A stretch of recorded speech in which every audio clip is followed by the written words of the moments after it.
Hi everybody, today I'm gonna show you my mono red dragon deck. First of all, you need 24 mountings, pretty straightforward. The first creature is not a dragon creature, it is an elemental creature for 2 mana. You get a 2/1, which is not awesome, but you pretty much sacrifice him to add 2 mana to your mana pool, and if you cast creature spells with it, that creature will get haste until end of turn. So I run a play set of Generator Servant.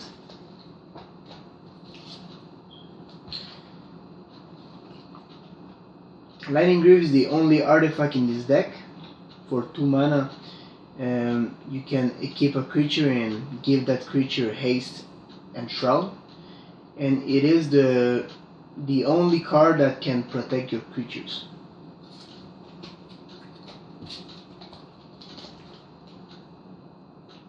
Then we have a playset of Dragon Hatchling.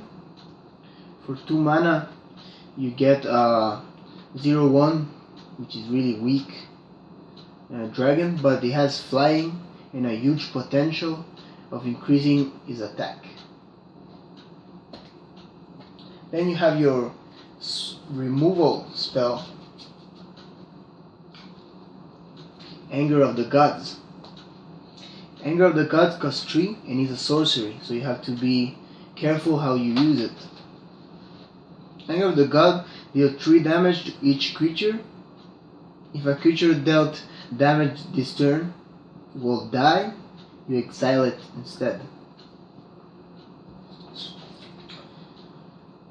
Then we have pretty much a really similar card called Slagstorm.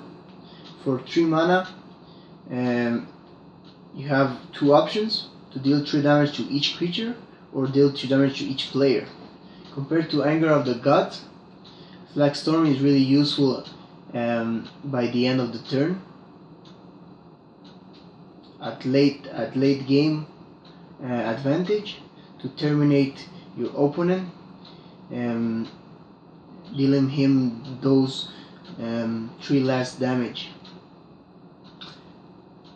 But if you use it as a spell removal, Anger of the Gods it's better because it exiles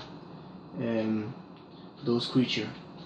This only kills them, but you have to think about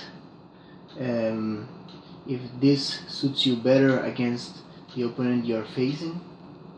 So you can pretty much play with the sideboard of these cards and maybe play a 4th Anger of the Gods and take out a Slagstorm.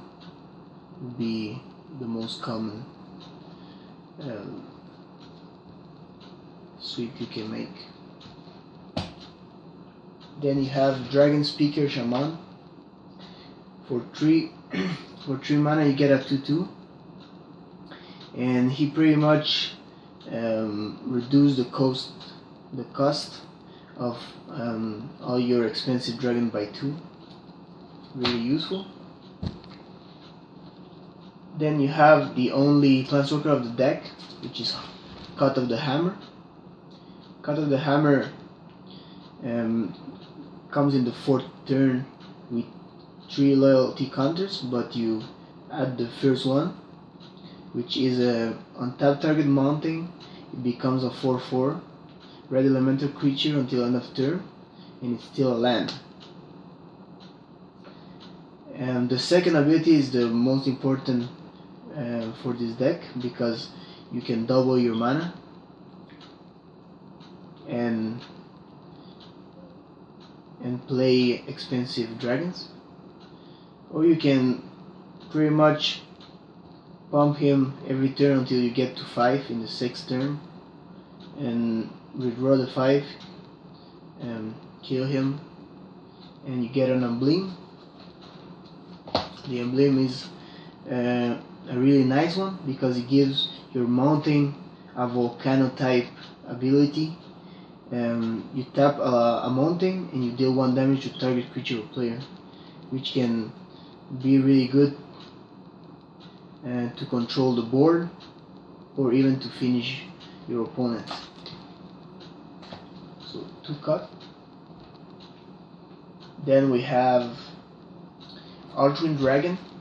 Archwind Dragon is a really stiff dragon because for 4 mana you get a 4/4 flying with haste, but at the beginning of the end step you have to return it to its owner hand. So you pretty much have to play him 4 each turn. Pretty much like an Echo Cost kind of card. Then we have Rakdos Pit Dragon, which is a 3/3 for 4, who doesn't fly, but he could fly if you pay 2 red mana. It has a really good ability to increase his attack, and if you have no cards in hand, Rakdos Pit Dragon gain Double Strike, which combined to the second ability could be really deadly. Then you have the Dragon Whelp. I have 2 of this guy. For 4 mana is a 2/3, which is not really good, but it has flying and a possibility to increase his attack. But if you use it more than 4 times or more, you have to sacrifice him. So compared to Rakdos the Pit Dragon, it really depends on your use of flying, because this guy pretty much deals more damage, but it can be blocked, and this guy, it's a little harder to block because he has flying, but you have to sacrifice him if you don't use it correctly for his ability. Then we have the Scourge of Valkas. I run a play set of him because I think he's the most awesome dragon in this deck. And for 5 mana, it's a 4/4 flying. Whenever Scourge of Valkas or another dragon enters the battlefield under your control, it deals X damage to target creature or player, where X is the number of dragon you control. And it also has the famous dragon ability to increase his attack.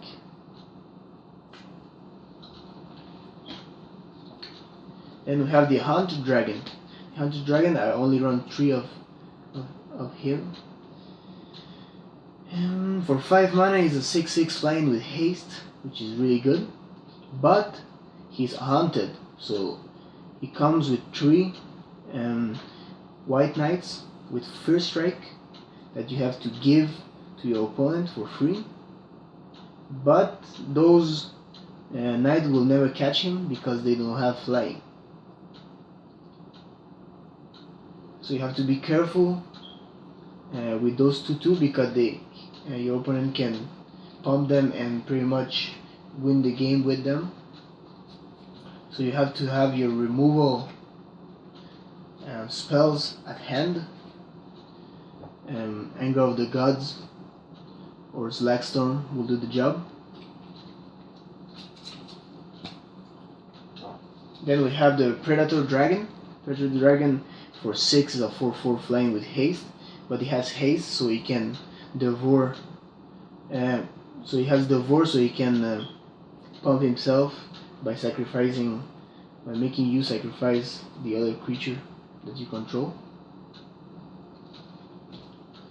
Then you have the Voracious Dragon, which is better in a Goblin deck, but I pretty much use it because it's a dragon with flying and he has Devour, and it's pretty good,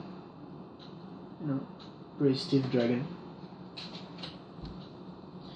Then we have the last dragon, Udvara Hellkite.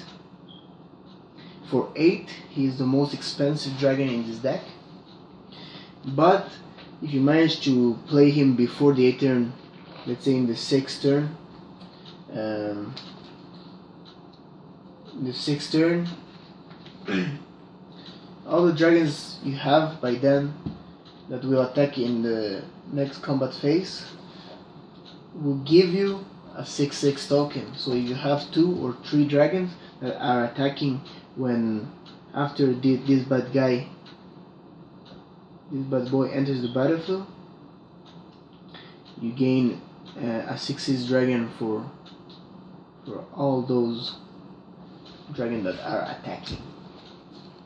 And the last card, just make your deck more flexible, and Fireball can terminate your opponent with the 5 last damage that you need to be dealt to your opponent, or can kill some creature if you really need to. So that's it. I hope you liked the video. Give me a thumbs up and see you next time.